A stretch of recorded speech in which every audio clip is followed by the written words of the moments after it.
وہ یہاں پر وہ بھی پیپلز پارٹی کے، یہ بھی پیپلز پارٹی کے، وہ آزاد حیثیت میں الیکشن لڑ رہے تھے، تو اس کی وجہ سے تو کہہ رہے کہ یہ کہا جاتا تھا کہ شاید چودھری محمد سعید صاحب جو نون لیگ کے ہیں وہ یہ سیٹ نکال لیں گے، لیکن آج جب معیز مجید صاحب جو ہے نا وہ یاسر سلطان صاحب کے حق میں، تو یہ معیز مجید صاحب جو ہے نا یہ دستبردار ہو گئے ہیں یاسر سلطان صاحب کے حق میں، تو اب یہاں بھی ٹف آپ کہہ رہے ہیں کہ کمپٹیشن جو ہے وہ اب ٹف یہاں بھی نظر آتا ہے. جی ہلکا کا ایج دے سکتے ہیں آپ.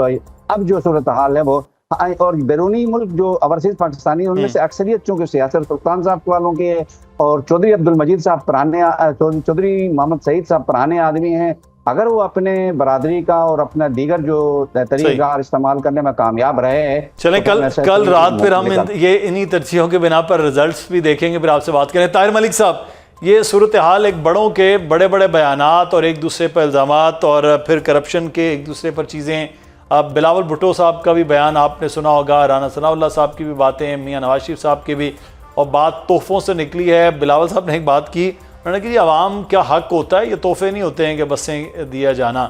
یہ جس قسم کے سخت بیانات دونوں جانب آئے ہیں، ایک طرف وہ شیر و شکر بھی ہوتے ہیں، پھر سخت بیانات بھی الیکشن میں ہوتے ہیں. کشمیر کا جو پلس ہے وہ آپ کو کس طرح سے نظر آ رہے ہیں ان الیکشن کو دیکھ کے؟ ایک تو یہ جو آپ ڈویژن ڈسکس کر رہے ہیں، یہ سابق صدور اور سابق وزیر اعظم کشمیر کے کسی ڈویژن میں اس حد تک ایک ڈویژن میں نہیں رہے. یہاں سردار یعقوب ہوں، بیرسٹر سلطان ہوں، چودھری انوار الحق ہوں، تو بہت سارے چودھری مجید ہوں جو سابق وزرائے اعظم ہیں، صدور ہیں، وہ اس ڈویژن سے رہے. دوسرا جو اب یہ روایتی ہماری انتخابی سیاست ہوتی ہے کہ پولرائزیشن کو اور شارپ کرنے کے لیے سیاسی عصبیت کو یہ کیا جاتا ہے، لیکن اگر میں جائزہ لوں تو اس وقت دیکھیں کہ وہاں پہ ان انتخابات سے قبل ایک رائٹس کی موومنٹ تھی، ہم اس سے ایگری کریں یا نہ کریں. وہ ایک مین کشمیر کا ایشو ہے کہ انٹرنیٹ وہاں پہ سست روی کا شکار ہے، سسپینڈڈ ہے، اور وہ دوسری چیزیں. تو اس صورتحال میں میاں نواز شریف نے کوئی پوزیشن نہیں لی، مریم نواز نے کوئی پوزیشن نہیں لی. انہوں نے ڈیولپمنٹ پر کمپین کی، موٹر وے کی بات کی، انہوں نے الیکٹرک بسز کی، انہوں نے سندھ کے اندر بیڈ گورننس کو ٹارگٹ کیا. مسلم لیگ نون کا جو فورٹے ہے وہ بھی ڈیولپمنٹ کا ماڈل ہے، اس کو انہوں نے اجاگر کیا. اور اگر آپ بلاول بھٹو کی کمپین دیکھیں تو اس کے اندر ہمیں کچھ چیزیں ایسی نظر آئی ہیں کہ جو رائٹس کے حوالے سے ہیں، سوشل کانٹریکٹ کے حوالے سے ہیں. انہوں نے وہاں پہ بات کی، ایک ٹروتھ اینڈ ریکنسیلیشن کمیشن کی، انہوں نے مہاجرین سیٹوں کی بات کی. تو دونوں میں ایک آپ کو نظر آتا ہے کہ پیپلز پارٹی روایتی طور پہ کانسٹیٹیوشنل چیزوں کو اجاگر کرتی ہے اور نون لیگ ڈیولپمنٹ کے پرسپیکٹو کو. جو اس وقت نون لیگ کا میں سمجھوں گا کہ ان کا جو المیہ ہے وہ یہ ہے کہ جو کشمیر میں چیزیں ہوئی ہیں ایسی اور کچھ وزراء کے بیان، وہ ان کی کمپین پر اثر انداز ہو رہے ہیں. ڈیمیج کنٹرول کے لیے رانا ثناء اللہ گئے ہیں وہاں پہ، وہ گئے ہیں، خواجہ سعد رفیق گئے ہیں، خود میاں نواز شریف گئے ہیں. جی لیکن اگر آپ مسلم لیگ نون کے کینڈیڈیٹ ہیں پورے کشمیر میں، تو آپ کو جو لوگوں کی وہاں مقامی لوگوں کے تحفظات ہیں، یہ نفرت کا سامنا کرنا.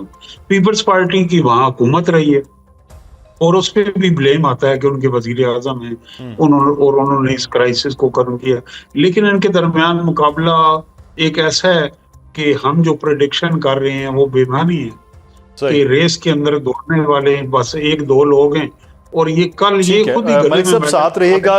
پاکستان پیپلز پارٹی کے جو سینئر رہنما ہیں زمان قاہرہ صاحب، وہ الیکشن کے معاملات بھی ادھر دیکھ رہے ہیں اور بالکل ان کے ہمسائے میں یعنی کہ بھمبر بھی ضلع ان کے ساتھ بالکل لگتا ہے، وہ ہم ان سے بھی بات کرتے ہیں. قاہرہ صاحب بہت شکریہ آپ کے وقت کا. پاکستان پیپلز پارٹی نے بھی بھرپور زور لگایا، نون لیگ نے، باقی تمام سیاسی جماعتوں نے الیکشن کے حوالے سے تینوں ڈویژنز کا بڑا ایک الگ الگ مزاج رہا ہے ماضی میں بھی، لیکن یہ ایسا ڈویژن ہے جس میں بھرپور قسم کے صدور اور وزرائے اعظم اس ڈویژن میں رہے ہیں اور آپ کے اپنی بڑی سیٹیں رہی ہیں. کل کے حوالے سے کس طرح سے پر امید ہیں آپ؟ پیپلز پارٹی روایتی طور پہ نظاموں سے ہمیشہ کامیاب رہی ہے. پچھلے انتخابات میں بھی ہماری یہاں سے اچھی سیٹیں تھیں اور اس دفعہ بیرسٹر صاحب کا جو پارٹی ہے وہ بھی ہمارے ساتھ شامل ہوئی ہے. اور کچھ موجودہ جو حالات ہیں اس کا تقاضا بھی یہی ہے کہ انشاءاللہ ہم توقع کر رہے ہیں کہ پیپلز پارٹی واضح اکثریت سے یہاں سے سیٹیں جیت کے نکلے. تو قاہرہ صاحب یہ فیز وائز جو الیکشن ہوا ہے، فیز وائز الیکشن میں آپ کی جماعت کو بہرحال تحفظات تھے اس پہ، یہ فیز وائز الیکشن کوئی اثرات ہوں گے اس کے اگلے آنے والے ڈویژن کے، جو اگلا ڈویژن ہوگا پھر اس کا تیسرا مرحلہ ہوگا، اس پر آپ سمجھتے ہیں کہ ایک ہی ہونے چاہیے تھے؟ جی ہونے تو ایک ہی چاہیے تھے، اور ہم نے تو یہ بھی کہا تھا کہ وہاں کچھ عرصے کے لیے انتخاب کو آگے کر لیا جائے، اس پہ بھی ہمارے تحفظات تھے، لیکن جب نہیں کیا گیا ہم سمجھتے تھے کہ مخصوص حالات کی نسبت پہلے حالات کو ذرا بہتر کر کے چیزیں بڑھائی جائے۔ جب وہ نہیں مانی گئی تو ہم نے اس تحفظات کے باوجود الیکشن میں حصہ لیا، اور اب ہم یہ کہہ رہے ہیں کہ یہ ایک ہی وقت میں ہوتے تو اچھا تھا، لیکن ان حالات میں جو فیصلہ کیا گیا ہے شاید وہاں کی مخصوص سچویشن کے اوپر یہ ایک ٹیمپریری ارینجمنٹ کے طور پہ تو ہے، پرماننٹ ارینجمنٹ نہیں ہے، کیونکہ پرماننٹ تو ہمارے ملک کے اندر جو انتخابات کا پروسیس ہے وہی کشمیر کے اندر ہے، اور وہ ایک فیز میں ہوتے ہیں، اور الیکشن والے دن الیکشن کا رزلٹ پریزائڈنگ افسر اناؤنس کر کے نکلتا ہے۔ صحیح، اگر یہ بات اپنی جگہ درست ہے کہ اسپل اوور ایفیکٹ ہوگا اگر اس ڈویژن کے رزلٹ اناؤنس کر دیے جاتے ہیں تو اگلے الیکشن کے اوپر اس کے اثرات ہوں گے، اور اگر نہیں کیے جاتے اور الیکشن کو پروسیس کو سارے کو سیل کر کے رکھ لیا جاتا ہے تو ہمارے الیکشن کمیشن کے اوپر ہمیشہ ہی سوال رہے ان کی کارکردگی کے اوپر۔ اس الیکشن میں بھی مسلم لیگ جس طرح الیکشن کے چند دن قبل وہاں پہ مخصوص پروجیکٹس یا لیپ ٹاپس یا بسز یا یہ جو ہسپتالوں کے منصوبے ہیں یا جو ایمبولینسز ہیں یہ دے کے جس طرح لوگوں کو اٹریکٹ کر رہی ہے، الیکشن کمیشن نہیں بولا، اور الیکشن کمیشن ہمارے کا وہ اعتماد کا لیول نہیں ہوتا۔ تو اللہ کرے اس وقت ضرورت سمر کی ہے کہ بالکل فیئر الیکشن ہو، کیونکہ وہاں پہ جو احتجاج ہو رہا ہے وہ اس وقت دبا ہوا ہے، وہ اس وقت بیٹھ گیا ہے، لیکن اگر تو عوام کی رائے سے حکومت منتخب ہوتی ہے اور اس کو حکومت کا حق دیا جاتا ہے جس کو ووٹ ملتے ہیں تو وہ عوامی یہ سبھار کو ٹیکل کرنے میں کامیاب ہو جائیں گے۔ اور اگر یہ ہوا کہ اس الیکشن پہ سوال اٹھ گئے اور الیکشن کے رزلٹ کو جماعتوں نے چیلنج کیا تو پھر بدقسمتی سے جو بھی حکومت بنے گی جیسی بھی بنے گی وہ اپنا اخلاقی معیار کھو بیٹھے گی، اور پھر ہڑتالیوں کو دوبارہ موقع ملیں گے، یہ ان کے عمل کو اسٹرینتھن کرنے کا سبب بنیں گے۔ تو اس وقت بالکل ایبسولوٹ فیئر الیکشن کرا کے جس کو اکثریت ملتی ہے اس کو حکومت بنانے کا حق بننا۔ لیکن قاہرہ صاحب یہ گلگت بلتستان کا بھی الیکشن ہوا اور ان الیکشن میں بھی بار بار آپ تحفظات کا اظہار کر رہے تھے، الیکشن کے ڈے میں بھی، بلکہ آپ سے جب بات بھی ہوئی اور اس سے پہلے بھی پاکستان مسلم نون کا یہ کل رات ایک صاحب سے بات ہو رہی تھی، وہ کہہ رہے پاکستان پیپلز پارٹی اعتراضات ہی کر رہی ہوتی ہے الیکشن ہو، الیکشن سے پہلے یا الیکشن کے ڈے میں۔ تو ابھی آپ کے یہ بار بار الیکشن کمیشن کے اوپر بھی پاکستان مسلم نون کی وفاق کی حکومت یا پنجاب کی حکومت جو کر رہی ہے اس پر اعتراضات ہوتے ہیں، جی بی میں بھی الیکشن ہوئے، آپ بڑی جماعت بن کے آ گئے، ادھر پھر آپ کے وہی تحفظات کیوں ہیں؟ دیکھیے ہمارے تحفظات نہیں، اگر میں کہہ رہا ہوں کہ بسز کا اعلان تو کیا ہوا، بسز وہاں نہیں پہنچائیں گی 4 دن پہلے؟ اگر میں کہہ رہا ہوں لیپ ٹاپ اسکیم تو آج کل لیپ ٹاپ نہیں بانٹے جا رہے، اگر میں کہہ رہا ہوں کہ ایمبولینسز کا وہاں پہ لالچ دیا گیا ہے تو یہ وہ چیزیں ہیں جو ہوئی ہیں، سامنے ہیں، ٹھیک، یہ ہمارے تحفظات نہیں ہیں۔ صحیح، تو جو چیز دیکھنے کی ہے وہ یہ، ہاں اگر صرف پیپلز پارٹی ایسے ہی فضول میں اعتراض کر رہی ہے بالکل اگنور کریں، لیکن دیکھیں تو صحیح کہ پیپلز پارٹی کہہ رہی ہے۔ اور دوسری بات یہ ہے کہ ہم تحفظات کے باوجود الیکشن میں حصہ لیتے ہیں، پیپلز پارٹی نے تحفظات کے باوجود جی بی میں حصہ لیا، ہماری 12 سیٹیں آئیں، ان کو کم کیا گیا۔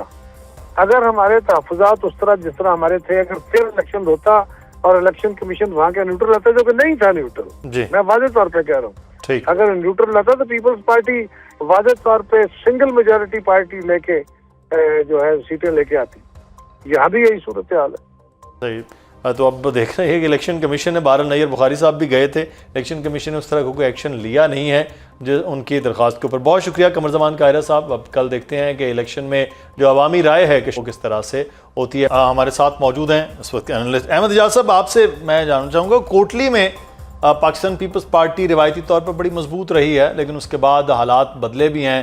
اب ان کے اپنے پریزیڈنٹ جو آزاد کشمیر ہیں وہ وہاں پر الیکشن ہے. کوٹلی ضلع کس جانب، وہ اس کے اوپر بھی آپ سمجھتے ہیں کہ اثرات ہیں پنجاب کی سیاست کے، یا مختلف ہے معاملہ؟ دیکھیں، اس جب ہم ڈویژن کی بات کر رہے تھے تو ہم دیکھ رہے تھے کہ جو پنجاب سے مراد جو ہے گجرات، جی اور گجرات، لالا موسیٰ، کھاریاں، گجرات ڈسٹرکٹ سے ہم بولتے ہیں. چونکہ گجرات ڈسٹرکٹ کا معاملہ یہ ہے کہ ان کے جو سیاستدان ہیں وہ ان کا بہت یہاں ان خاندانوں کے ساتھ وابستگی ہے. پھر خاندان ایک جیسے بیٹھے ہوئے ہیں، برادریاں ایک ہیں، برادریاں ایک جیسی ہیں. تو اس حوالے سے پھر بالخصوص گجرات کے ہم سب لوگوں کا نہیں کہہ سکتے، بالخصوص چودھری عابد رضا کوٹلہ صاحب جو پی ایم ایل این کے سابق ایم این اے ہیں 2 دفعہ کے، اور اس وقت گوجرانوالہ ڈویژن کے وہ پریزیڈنٹ بھی ہیں. تو ابھی حالیہ عرصے میں اگر ہم دیکھیں تو وہاں پر جو برادریوں کے درمیان جو تعلقات میں جن کے درمیان اختلافات تھے، تو ابھی کچھ دنوں میں پچھلے 2-3 ماہ کے اندر چودھری عابد رضا نے وہاں بہت وقت دیا اور ایسے خاندانوں کے درمیان جو ہے وہ تعلقات کو استوار کیا، صلح کروائی. تو اس طرح جو وہاں کی جو صورتحال ہے وہ اس پر وہ اثر انداز ہوئے ہیں. یعنی کہ پی ایم ایل این کے امیدوار وہاں پر، پی ایم ایل این کے جو رہنما ہیں پنجاب کے، گجرات کے، وہ وہاں پر اثر انداز ہوئے. لیکن چونکہ جو کوٹلی کی آپ بات کر رہے ہیں تو کوٹلی میں بھی چونکہ جو خاندان ہیں جو اس کے میرپور ڈویژن کے، وہ تقریباً ایک جیسے خاندان ہیں. یعنی کہ جاٹ ہیں، راجپوت ہیں، گجر ہیں، یہ بڑی وہاں کی جو برادریاں ہیں. اور یہی برادریاں جو ہے گجرات اور عید سے ملحقہ علاقے منڈی بہاؤدین وغیرہ میں بھی موجود ہیں. جو کوٹلی ہے یہاں پر جو ہے وہ چودھری جو یاسین ہے وہ 2 حلقوں سے یہاں سے الیکشن لڑ رہے ہیں. تو ایک اور امیدوار جو وہاں کافی مضبوط ہیں وہ جاوید جو ہے وہ بڑھانوی صاحب ہیں، یہ LA9 سے ہیں. اور یہاں سے جو پی ایم ایل این کے جو امیدوار ہیں وہ عمیر نعیم ہیں. ان کا خاندان وہ بڑا تاریخی ہے، بڑی سیاست میں ان کے خاندان کا حصہ ہے. آزاد کشمیر کی پوری جو آزاد جموں کشمیر کی جو پوری وہ ہے، چونکہ یہ سردار سکندر حیات کا آبائی حلقہ بھی ہے. اور یہ عمیر نعیم جو ہیں یہ سردار سکندر حیات کی خاندان میں سے ہیں. ان کے بھائی نعیم جو سردار نعیم ہیں وہ الیکشن لڑتے رہے، آپ ان کے بیٹے ہیں. تو اس حوالے سے پیپلز پارٹی جو چودھری یاسین کی شکل میں تو یہاں ہے، مضبوط ہے. لیکن اگر ہم دونوں حلقوں میں دیکھیں جہاں سے چودھری یاسین الیکشن لڑ رہے ہیں تو دونوں حلقوں میں ان کے مقابلے بڑے سخت ہیں. ایک چودھری محمد یوسف کے ساتھ ہے، وہ استحکام پاکستان پارٹی میں ہے. مقابلہ اتنا آسان نہیں ہے، بالکل صاحب کے لیے بڑا سخت ہے. اچھا میں آگے جی میں ناصر صاحب آپ سے، عبدالجبار ناصر صاحب، یہ ایک اور مقابلہ بھی ہے، وہ انقلابی اور ابدالی، یعنی ولید انقلابی صاحب کا اور انصر ابدالی صاحب کا. تو یہاں کھوئی رٹا میں وہ کوئی کیا سچویشن ہو گئی؟ استحکام پارٹی یا پھر یہاں پر بھی پیپلز پارٹی کے چانسز ہیں؟ نہیں دیکھیں، یہاں پر اگر ہم یہ بات کر لیں، یہ آپ کوٹلی 6 اور LA13 کی بات کر رہے ہیں. جی یہاں پر چند روز پہلے کی بات کرتے تو یہاں آپ کہہ سکتے تھے کہ نثار انصر ابدالی صاحب کا جو ہے نا بہت اچھا چانس ہے. لیکن چونکہ راجہ شاداب صاحب جو آزاد امیدوار تھے وہ کافی اچھی پوزیشن میں جا رہے تھے، وہ اب نون لیگ کے حق میں، جو نون لیگ کے ایاز احمد صاحب ہیں، ان کے حق میں دستبردار ہو گئے. ان کی دستبرداری کے بعد یہاں پر کافی ٹف مقابلہ ہوگا اور 1 to 1 یہاں مقابلہ ہے. ولید انقلابی صاحب کا مجھے نہیں لگتا ہے کہ وہ شاید مقابلے ہوں. اصل جو مقابلہ ہوگا اب جو ہے وہ مقابلہ ہوگا ایاز احمد صاحب اور نثار انصر ابدالی صاحب کا. یہاں پر یہ پوزیشن ہے کیونکہ راجہ شاداب صاحب کے بارے میں کہا جاتا ہے کہ ان کا اچھا اثر رسوخ بھی ہے، ان کا خاندانی اثر رسوخ بھی ہے، ان کا ووٹ بینک بھی مضبوط ہے. یہی وجہ ہے کہ اصل مقابلہ ابتدا میں 1 ہفتہ پہلے تک یہ کہا جاتا تھا کہ اصل مقابلہ جو ہوگا وہ نثار انصر ابدالی صاحب اور شاداب صاحب کا ہوگا. لیکن چونکہ اب شاداب صاحب وہاں سے دستبردار ہو چکے ہیں تو اب یہاں پر جو ہے نا مسلم لیگ نون اور پاکستان تحریک پاکستان استحکام پارٹی کے اس کے درمیان مقابلے کا زیادہ امکان ہے. صحیح. اچھا طاہر ملک صاحب، یہ استحکام پارٹی کچھ لوگ تو وہ ہوئے جو پاکستان تحریک انصاف کا حصہ تھے، وہ لوگ آ گئے، لیکن بہت سے لوگ ہیں جو آزاد حیثیت میں بھی PTI کے لوگ تھے، انہوں نے الیکشن لڑ لیا. جماعتی طور پر الیکشن میں جماعت نہیں آئی ہے، تو پی ٹی آئی کا ووٹر جو ہے وہ آپ سمجھتے ہیں کہ وہ نہیں نکلے گا؟ جیسے کچھ لوگ یہ ہے نا، کچھ نہ کچھ حلقوں میں تو جوائنٹ عوامی ایکشن کمیٹی کے ساتھ بھی لوگ ہیں کہ وہ ووٹ نہ ڈالیں، تو یہاں کیا اثرات آپ دیکھتے ہیں تینوں اضلاع میں، میرپور ڈویژن میں، کہ پاکستان تحریک انصاف کے نہ ہونے سے فائدہ کس کو ہوگا، نقصان کس کا ہوگا؟ دیکھیں، تحریک انصاف ایک نئی جماعت ہے وہاں، اور جو مسلم کانفرنس پرانی جماعت ہے، پیپلز پارٹی پرانی جماعت ہے، مسلم کانفرنس کے بعد وہاں مسلم لیگ نون بنی، تو تحریک استحکام میں وہ لوگ ہیں جو ان مین پارٹیوں سے جنہیں ٹکٹ نہیں ملا، اور ان میں سردار تنویر الیاس صاحب ہیں مثلاً اس پروفائل کے، کہ جو ذاتی اثر و رسوخ کچھ حد تک رکھتے ہیں۔ لیکن یہ جو ہم ڈسکس کر رہے ہیں ابھی، ہم نے دیکھا کہ یہاں سردار سکندر حیات مرحوم کی بات ہوئی، ان کی پارٹی میں ڈویژن ہے، فیملی میں ان کے بیٹے جو پچھلی گورنمنٹ میں منسٹر بھی تھے، ان کو ٹکٹ نہیں ملا۔ تو یہ جو ہم ساری ڈسکشن کر رہے ہیں، اس سے مجھے یہ تاثر آ رہا ہے کہ جیسے کہ 1985 کا الیکشن ہو رہا ہے غیر جماعتی، یا پھر یہ کوئی بلدیاتی سطح کا الیکشن ہے۔ تو یہ کشمیر کا المی ہے کہ ہم 2026 میں جس طرح کے تجزیہ کار گفتگو کر رہے ہیں، تو اس طرح لگتا ہے کہ ایک کوئی آزاد ریاست کا نہیں، بلکہ گلی محلے کے کونسلر کے، وہ جی ان کا خاندان ہے، ان کا رکھ رکھاؤ ہے، ان کا اثر و رسوخ ہے، ان کی برادری۔ بھائی نیچے کیا ہو رہا ہے؟ نیچے یہ ہو رہا ہے کہ آپ ان پارٹیز کی ویڈیو دیکھ لیں، اگر کشمیر نہیں جا سکتے، نون لیگ اور پیپلز پارٹی میں مجھے کوئی نوجوان بندہ سرکل لگا کے بتائیں کہ 50+ مجھے لوگ نظر آ رہے ہیں، نوجوان نہیں نظر آ رہے۔ تو ہماری آنکھیں کھلنی چاہیے ان انتخابات سے۔ سر ہم تو 50+ والوں کو بھی نوجوان سمجھتے ہیں، پاکستان میں تو 70 سال پلس کے بھی نوجوان لیڈر ہیں۔ دیکھیں وہ نوجوان تو ایسے ہی ہے نا، جس طرح عابد شیر علی یوتھ ونگ کے ہیں اور کیپٹن صدر ہیں، لیکن ریاض فتحانہ ہے اس میں تحریک انصاف۔ میں صرف یہ کہہ رہا ہوں میں صرف یہ کہہ رہا ہوں کہ جو عابد رضا کوٹلہ صاحب بااثر ہیں، وہ پچھلے الیکشن میں وہ خود وہاں ہار گئے اپنی سیٹ، ٹھیک ہے، وہ گجر برادری سے تعلق رکھتے ہیں، لیکن کشمیر کی سیاست میں 3 چیزیں ہوئی ہیں، 3 چیزوں میں برادری نیٹ ورک بریک ہو گئی۔ لوگ یہ نہیں ہے کہ آپ جٹ ہیں، گجر ہیں، راجے ہیں، راجپوت ہیں تو این بلاک آپ کو ووٹ پڑے گا، وہ بریک ہو گئے۔ دوسرا، فورن ویلتھ، 12 لاکھ کشمیری باہر ہے، چاہے وہ وہاں کریم اوپر چلا رہا ہے، آڈ جابز کر رہا ہے، لیکن اس کے $500 یا 500 پاؤنڈ جو ہر مہینے پاکستان آتے ہیں، اس نے انڈیپینڈنٹ انکم سٹریم کی ہے۔ اور تیسری بات، ہائر ایجوکیشن، کشمیر کے اندر 3 یونیورسٹیاں بنے ہیں، اور خیبر سے کراچی تک اور اسلام آباد سے لے کے پشاور تک کوئی ایسی یونیورسٹی نہیں ہے جہاں کشمیری اسٹوڈنٹ نہیں ہے، لڑکے اور لڑکی ہیں۔ ہائر ایجوکیشن کی ریچ بڑی ہے، سوشل میڈیا کی ریچ بڑی ہے، انڈیپینڈنٹ انکم سٹریم ہوئی ہے۔ یہ نئے ٹرینڈز ہیں، ان کو اگر میاں نواز شریف کو نظر نہیں آ رہے، آصف زرداری کو نظر نہیں آ رہے، تو یہ ایک ایکسرسائز ان فیوٹیلٹی ہوگی۔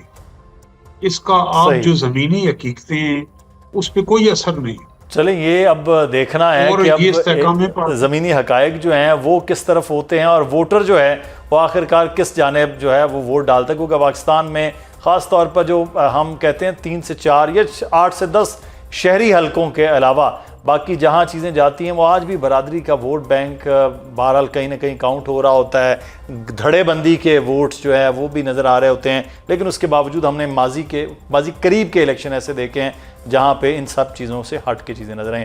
بہت شکریہ تینوں آپ کا، آپ ہمارے ساتھ موجود تھے۔ مشرق وسطیٰ میں جاری جنگ، امریکہ کے ایران پر مسلسل حملوں، ایران کے جوابی حملوں اور بے یقینی کی صورتحال میں پاکستان کے لیے ایک حوصلہ افزا اور بڑی خبر سامنے آئی ہے۔ پاکستان اور کویت کے درمیان دفاعی تعاون کے اہم معاہدے کی باضابطہ منظوری دے دی گئی، جس کے تحت دونوں ممالک کے درمیان عسکری اور سیکیورٹی کے مختلف شعبوں میں تعاون کو مزید فروغ دیا جائے گا۔ کویت نے پاکستان کے ساتھ دفاعی تعاون کے معاہدے کی باضابطہ منظوری دے دی۔ کویتی سرکاری گزٹ کویت اليوم میں جاری حکم نامے کے ذریعے 11 جون 2023 کو دونوں ممالک کے درمیان طے پانے والے معاہدے کی توثیق کی گئی۔ معاہدے کے تحت پاکستان اور کویت کے درمیان عسکری تربیت و تعلیم، لاجسٹک تعاون، فوجی اہلکاروں اور تکنیکی ماہرین کے تبادلے، سائنسی و تکنیکی شعبوں اور عسکری انٹیلیجنس سمیت مختلف شعبوں میں تعاون کو فروغ دیا جائے گا۔ معاہدے پر عمل درآمد کے لیے دونوں ممالک انتظامی پروٹوکولز اور سالانہ پروگرامز تیار کریں گے، جبکہ باہمی رابطے اور نگرانی کے لیے دونوں ممالک کے وزراء دفاع کے نامزد نمائندوں پر مشتمل مشترکہ عسکری کمیٹی بھی قائم کی جائے گی جو سال میں ایک بار اجلاس کرے گی۔ معاہدے میں خفیہ معلومات کے تحفظ کو بھی یقینی بنایا گیا ہے اور دونوں فریقین ایک دوسرے کی فراہم کردہ حساس معلومات متعلقہ ملک کی تحریری اجازت کے بغیر کسی تیسرے فریق کو فراہم نہیں کر سکیں گے۔ اس کے علاوہ طے شدہ سرکاری دوروں کے دوران میزبان ملک وفود کے اندرونی سفری اخراجات، رہائش اور ہنگامی طبی علاج کے اخراجات برداشت کریں گے، جبکہ معاہدے سے متعلق کسی بھی تنازع کو دونوں ممالک باہمی مشاورت کے ذریعے حل کریں گے۔ پاکستان اور سعودی عرب کے درمیان بھی دفاعی تعاون کا ایک اہم معاہدہ موجود ہے جس کے تحت دونوں ممالک کے درمیان دفاعی اور سیکیورٹی شعبوں میں تعاون جاری ہے۔ اسی تناظر میں پاکستان نے جمعرات کے روز یمن کے حوثی باغیوں کو دی گئی اپنی تنبیہ کا اعادہ کرتے ہوئے اپنے سمندری مفادات پر کسی بھی حملے کو سرخ لکیر قرار دیا۔ پاکستانی وزارت خارجہ کے مطابق ایسے کسی بھی حملے کو پاکستان پر حملہ تصور کیا جائے گا۔ پاکستان نے سعودی عرب کو اپنی مکمل حمایت کا یقین دلاتے ہوئے بندب کی اہم سمندری گزرگاہ سے جہازوں کی بلا تعطل آمد و رفت یقینی بنانے کے لیے ریاض کے ساتھ مل کر کام کرنے کے عزم کا بھی اظہار کیا۔ امریکی صدر ڈونلڈ ٹرمپ نے ایران کے خلاف ممکنہ فوجی کارروائی کے حوالے سے اپنی حکمت عملی میں بظاہر لچک کا مظاہرہ کرتے ہوئے حملے کے ایک منصوبے کی منظوری دینے سے انکار کر دیا اور فوج کو کارروائی نہ کرنے کی ہدایت کی۔ امریکی نیوز ویب سائٹ ایکزیوس کے ذرائع کے مطابق گزشتہ 2 ہفتوں سے ٹرمپ روزانہ فوج کی جانب سے پیش کیے جانے والے حملوں کے منصوبوں کی منظوری دے رہے تھے، تاہم جمعے کے روز انہوں نے ایسا کرنے کے بجائے حملے روکنے کا حکم دیا۔ اس کے باوجود ٹرمپ نے واضح کیا کہ امریکہ کے پاس ایران کے خلاف کارروائی جاری رکھنے یا اسے مزید شدت دینے کی مکمل صلاحیت موجود ہے، تاہم ان کا کہنا ہے کہ موجودہ صورتحال میں ایران کے ساتھ معاہدہ کرنا زیادہ دانشمندانہ حکمت عملی ہے۔ ٹرمپ کے مطابق امریکہ اور ایران کے درمیان بات چیت جاری ہے اور وقت گزرنے کے ساتھ ایرانی فریق مذاکرات میں زیادہ سنجیدگی کا مظاہرہ کر رہا ہے، جبکہ امریکہ کسی بھی فوجی کارروائی کے لیے مکمل طور پر تیار ہے۔ ٹرمپ کے اس بیان کے بعد عالمی منڈی میں خام تیل کی قیمتوں میں بھی کمی ریکارڈ کی گئی۔ ان سب معاملات پر بات کریں گے، ہمارے ساتھ موجود ہیں ایشیا ون نیوز کے بیورو چیف انس ملک۔ بہت شکریہ انس آپ کے وقت کا۔ ایران امریکہ جو کنفلکٹ ہے، کویت بھی ہم یہ دیکھ رہے ہیں کہ وہ ایک وکٹم کے طور پر ہے۔ پاکستان اور کویت کے درمیان معاہدہ تو آپ نے بلکہ خبر بھی دی سوشل میڈیا کے ذریعے کہ یہ 2023 جون جو ہے اس میں ہوا، لیکن یہ کیبنٹ نے اس وقت جو اس کی منظوری دی ہے، اناؤنس جو کیا گیا ہے کیبنٹ سے، یہ کتنا معنی خیز ہے اس صورتحال میں جب خلیج میں ایران اور امریکہ کنفلکٹ چل رہا ہے؟ بہت بہت شکریہ مدثر صاحب فار ہیونگ می آن دی شو۔ دیکھیں بالکل یہ 11 جون 2023 کو یہ معاہدہ ہوا تھا۔ 11 ایریاز جو ہیں، 11 نکات کو یہ کور کرتا ہے، جس میں جو دونوں سائڈ کی جو ملٹریز ہیں ان کی ٹریننگ اور ان کے ساتھ ساتھ ایجوکیشن کے حوالے سے، پھر ملٹری کوآپریشن ہے دونوں مسلح افواج کے درمیان میں، اس کے بعد لاجسٹکس کی کوآپریشن ہے ان کے آپریشنز کے حوالے سے، پھر ایکسپرٹس جو ملٹری فیلڈ کے جو ایکسپرٹس ہیں ان کا تبادلہ ہوگا، سائنٹیفک اور ٹیکنیکل ریسرچ کا تبادلہ ہوگا، ملٹری اور اسٹریٹجک اسٹڈیز کی جو ہے ان کا تبادلہ ہوگا، الیکٹرانک سسٹمز اور کمیونیکیشنز ان کا تبادلہ ہوگا، پھر میکینیکل انڈسٹریز جو ملٹری کی ہیں ان کا تبادلہ ہوگا، ملٹری کی میڈیا گائیڈنس ہے، اور پھر انٹیلیجنس شیئرنگ ہے۔ یہ 11 ایریاز جو ہیں وہ کی ایریاز آف کوآپریشن تھے۔ ساتھ میں یہاں یہ بتانا ضروری ہے کہ یہ 2023 میں ہوا، 2026 کے اندر 2003 سال بعد جو ہے اس کو ریٹیفائی کیا گیا۔ اس کی ٹائمنگ بڑی سگنیفیکنس ہے۔ اب جب یہ نوٹیفائی کر دیا گیا ہے تو یہ فوراً ہی نافذ العمل ہو گیا ہے، پہلی بات۔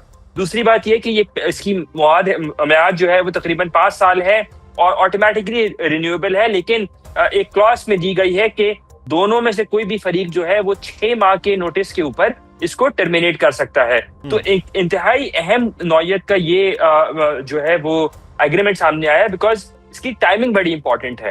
3 سال کیا بیوروکریٹک ڈیلے تھا، یا اب جو جنگ کے حالیہ تناظر کے اندر ایران امریکہ تنازع ہوا ہے اور اس میں پھر کویت میں جس طرح امریکی اڈوں کے اوپر حملہ کیا جا رہا ہے، کویتی انفراسٹرکچر بھی اٹیک ہو رہا ہے، تو وہ بھی ایک سگنل کے طور پہ دیکھا جا سکتا ہے۔ پھر ہمیں یہ ذہن میں رکھنا ہوگا کہ اس ماہ کے اوائل میں کویت کے وزیر خارجہ نے پاکستان کا دورہ کرنا تھا اور وہ دورہ ان کا نہیں ہو سکا ان کی انٹرنل کنسیڈریشنز کی وجہ سے۔ اس کے بعد کویتی وزیر خارجہ اور پاکستان کے وزیر خارجہ سینیٹر محمد اسحاق ڈار کی ٹیلی فونک کانورسیشن بھی ہوئی تھی اور وہ جو دورہ تھا وہ بعد کے لیے رکھا گیا ہے. تو میرے خیال سے اس کی جو ٹائمنگ ہے وہ بڑی سگنیفیکینس ہے اور وہ ریٹریٹ کرتی ہے پاکستان میں وہ as a net security stabiliser جو کانفیڈنس ہے اس کو ریٹریٹ کرتی ہے کہ کسی نہ کسی طرح خطے کے ممالک جی سی سی کے ممالک خاص طور پہ پاکستان کا اس طرح کا معاہدہ ایک سعودی عرب کے ساتھ بھی تھا جس کو اسٹریٹجک میوچل ڈیفنس ایگریمنٹ میں کنورٹ کیا گیا. اسی طرح کا ایک معاہدہ قطر کے ساتھ بھی ہے. پاکستان قطری بحریہ اور قطری آرم فورسز کو بھی ٹرین کرتا ہے. تو یہ خطے میں تیسرا اہم ملک ہے جس نے پاکستان کے ساتھ اس طرح کا معاہدہ کیا ہے. صحیح. اچھا اس معاہدے کے بعد کی سچویشن کیا ہوگی اس پہ بات کریں گے, لیکن کویت کی اگر بات کر لیتے ہیں تو وہ ڈوئل وکٹم ہے. ہم یہ دیکھتے ہیں کہ اس کے پاس جب میزائل فائر ہونا شروع ہوتے ہیں اور آبِ ہرمز بند ہو جاتا ہے تو اس کے پاس صرف ایک ہی راستہ ہے اور وہ ہے آبِ ہرمز. باقیوں کے پاس کوئی نہ کوئی آلٹرنیٹ روٹ ہے اور کویت بالکل جیم ہو جاتا ہے. تو کویت سب سے زیادہ افیکٹ ہوتا ہے. اس معاہدے کے بعد آپ سمجھتے ہیں کہ اس کے لیے کم از کم کوئی بریدنگ سپیس نظر آئے گا, کچھ چیز ہوگی؟ دیکھیں مجھے نہیں لگتا کہ اس وقت اس معاہدے کے ذریعے کوئی بریدنگ سپیس اس طرح سے نظر آئے گی. پوسچرنگ کویت کی سائڈ سے ضرور کی گئی ہے کیونکہ جب پاکستان اور سعودی عرب کا اسٹریٹجک میوچل ڈیفنس ایگریمنٹ ہوا تھا, اسٹریٹجک معاہدہ ہوا تھا باہمی شراکت داری اور دفاع کا, اس تناظر کے اندر کافی بقیہ ممالک بھی جو ہیں وہ آئے تھے اور انہوں نے کوشش کی تھی. کویت سے بات چیت کا سلسلہ تھا, بحرین سے بات چیت کا سلسلہ تھا, قطر کے حوالے سے رپورٹ سامنے آئی. اب سننے میں یہ آ رہا ہے, سفارتی ذرائع کا یہ کہنا ہے کہ آئندہ آنے والے ہفتوں میں پاکستان سعودی عرب اور ترکیہ کا جو ٹرائلیٹرل ایگریمنٹ ہے جو دفاع کے حوالے سے وہ شاید سائن ہو جائے. تو ایک بریدنگ سپیس اس طرح سے مجھے ہوتی ہوئی نظر نہیں آتی, لیکن پوسچرنگ ضرور ہے کویت کی جانب سے کی جا رہی ہے کہ وہ تیار ہے کہ کسی ایگریمنٹ میں آنے کے لیے. انس جو ایک چیز اور ہے, ایران جو ہے وہ پاکستان کو بہت زیادہ ویلیو کرتا ہے. وہ عوامی سطح پر بھی آپ نے دیکھی, آپ وہاں موجود رہے, ہم نے یہ دیکھا کہ وہ ریاستی سطح پر بھی ہے اور وہ لیڈرشپ کی سطح پر بھی وہ ویلیو ہے کہ ایران نے سعودیہ پر کسی قسم کا کوئی حملہ اس کے بعد نہیں کیا ہے جب سے پاکستان کا خاص طور پر ایک بڑا زبردست قسم کا جیسچر آیا ہے. اب کویت کے ساتھ بھی پاکستان کا یہ پیکٹ ہو گیا ہے. تو یہاں بھی کچھ چیز آپ سمجھتے ہیں کہ جیسے بحرین پر حملے ہوتے ہیں, قطر پر حملہ ہوا ہے, باقی ممالک پر, تو کویت پہ اب ایران کی جانب سے اس طرح کے حملے نہ ہوں؟ مجھے نہیں لگتا کہ ابھی فار ایران جو ہے وہ حملے کویت پر روک دے گا. ابھی تو ایران نے ویسے ہی حملے روک دیے ہیں. دونوں سائڈوں نے, دونوں فریقین کی جانب سے اس بات پر کہا گیا ہے کہ وہ جنیوا, دوحہ یا اسلام آباد میں بات چیت کے لیے تیار ہیں. اور ایکزیوس کے مطابق پریزیڈنٹ ٹرمپ نے بھی یہ بریدنگ ونڈو دی ہے تاکہ سفارتکاری اور بات چیت کو ایک موقع دیا جائے. ایک بہت بڑی کنسیڈریشن ان حملوں کے اس تناظر میں دیکھنی جانی چاہیے کہ اگر اسرائیل اس پورے معاملے کے اندر دوبارہ ایک پارٹی بن کے ابھرتا ہے. آنے والے ہفتے کے اندر بنجمن نیتن یاہو کا واشنگٹن ڈی سی کا دورہ ہے اور اس دورے کی جو آؤٹ کم ہوگا اس کی بڑی سگنیفیکنٹ بیئرنگ ہوگی. لیکن اگین حملے شاید کم ہو سکتے ہیں لیکن رکیں گے نہیں, کیونکہ ایران کا موقف اس معاملے میں بڑا کلیئر ہے کہ جو بھی لاجسٹیکل بیس استعمال ہوگا جس بھی ملک سے ہوگا, چاہے وہ کویت ہو, چاہے وہ متحدہ عرب امارات ہو یا خطے کا کوئی اور ملک ہو, وہ اس جگہ کو وہاں سے ہی ریٹیلیٹ کریں گے. جی صحیح. اچھا 2 دن سے ہم دیکھ رہے ہیں ایران اور امریکہ اب حملے جو ہے وہ ختم ہو گئے. ایون ایران نے بھی کہا کہ اگر امریکہ کی جانب نہیں ہوں گے تو وہ بھی نہیں کریں گے. ٹرمپ نے بھی منظوری نہیں دی ہے اس طرح سے حملے کے حوالے سے. تو کیا آپ کوئی سمجھ رہے ہیں کہ جو ڈپلومیسی کو سپیس ملے گی اور سچویشن جو ہے وہ انفولڈ ہوگی اور پھر سے بات چیت اور معاملات آگے بڑھ پائیں؟ 26 جولائی ہے اور 17 اگست سے پہلے بات چیت کا سلسلہ دوبارہ ریزیوم ہونا ہی ہے.